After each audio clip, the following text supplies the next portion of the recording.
all grab yourselves a beer. It is time for some Path of Exile discussion. Now today we've just had some information revealed on the new Summon Skeleton and Summon Zombies gems that are going to be coming out in Path of Exile's Blight expansion in a week or so. And I thought I'd quickly put something out, not at my usual computer setup at the moment. This is a shaky mobile phone recording, but I thought it's worth getting this out quickly. So what's happening is that we've just got the new gems, which I'll link to an image of them down below in the comments. But the main changes come to the ways that these gems function.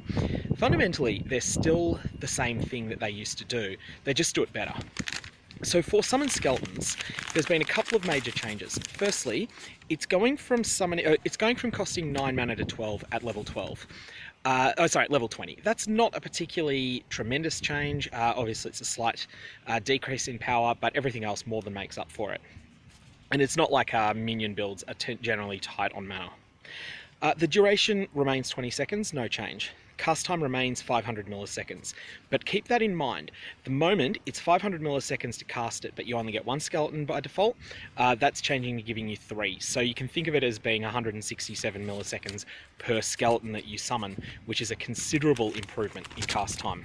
And it's also a decrease in mana per skeleton as well. The maximum number of skeletons that you can have by default goes from 5 with a current level 20 Summon Skeletons gem.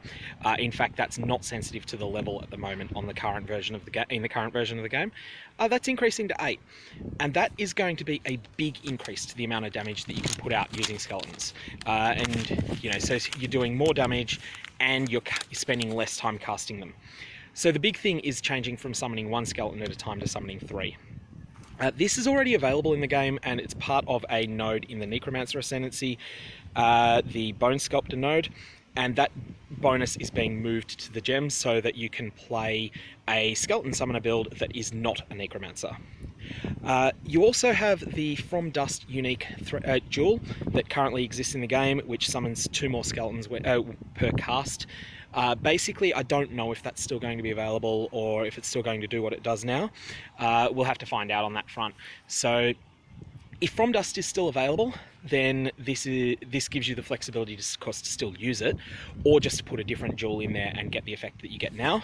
If From Dust is going away, then basically this means Summon Skeletons will do more damage because you'll be able to put a good Abyss jewel in there. The rest of the gem functions as it currently does. Now, one thing that's noticeable is that it is a duration gem, Summon Skeletons. If you want to build around it, the highest that you can get for damage is to have a very high level Summon Skeletons, which I believe will be best off in your helmet.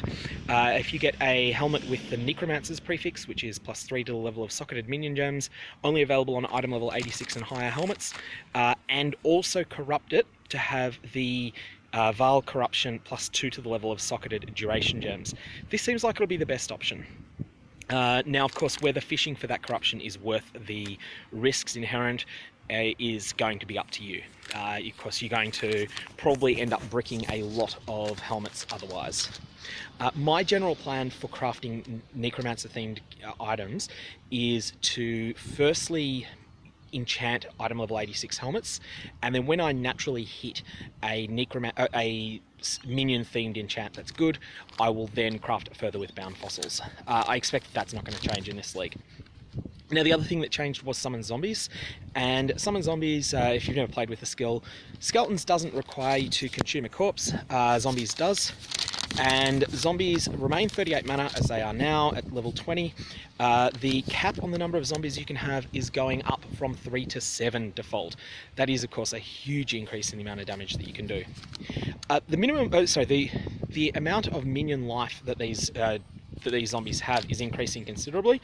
Level 20 gem is going to have 38% more minion life. Now, minion life on zombies is very high, and there's a number of ways to abuse this, most notably with the Necromancer node that grants 50%, that grants your minions, it may just be zombies actually, I think it's just zombies. When they die, they drop a cloud of shit on the ground, aka caustic ground. This deals 50% of the minions' hit points as damage per second for some period of time. There's also a belt, Siegebreaker unique belt, that I did a video on earlier, that has a lesser version of that mod. Now, the other things that are changing, the amount of increased slam recovery that these zombies have, so cooldown recovery, is going from 0% on the gem to 76%. And I'm assuming that that is going to be 4% per level up on the gem. Now, the Fleshbinder node in the Necromancer Ascendancy is undoubtedly going to be changed, because some of these changes have come from things that were previously in Fleshbinder. So this is the zombie node. It had 100% cooldown recovery on slam, so getting 76% of that coming on the gem. Wouldn't surprise me if you can get a little bit more on the Necromancer Ascendancy, but this means you'll be able to use those slams more frequently. And +2 maximum zombies has been rolled into the gem, and in fact you're getting +4. So other effects from the Fleshbinder node may also be affected. Anyways, that's all I've got for the moment. Definitely thinking that I will consider playing a zombie or skeleton build early in the league. Part of the reason for that, of course, is that skeletons have been quite good for a while. They're really good at killing bosses with very low investment. And with the new unique gloves that allow 100% elemental conversion or even 100% chaos conversion on the new gloves, this is something that seems to have a lot of potential. Anyways, that's all I got for the moment. If you've got any questions, fire away below. Otherwise, hopefully I'll have videos that are sort of set up with my normal equipment in the near future.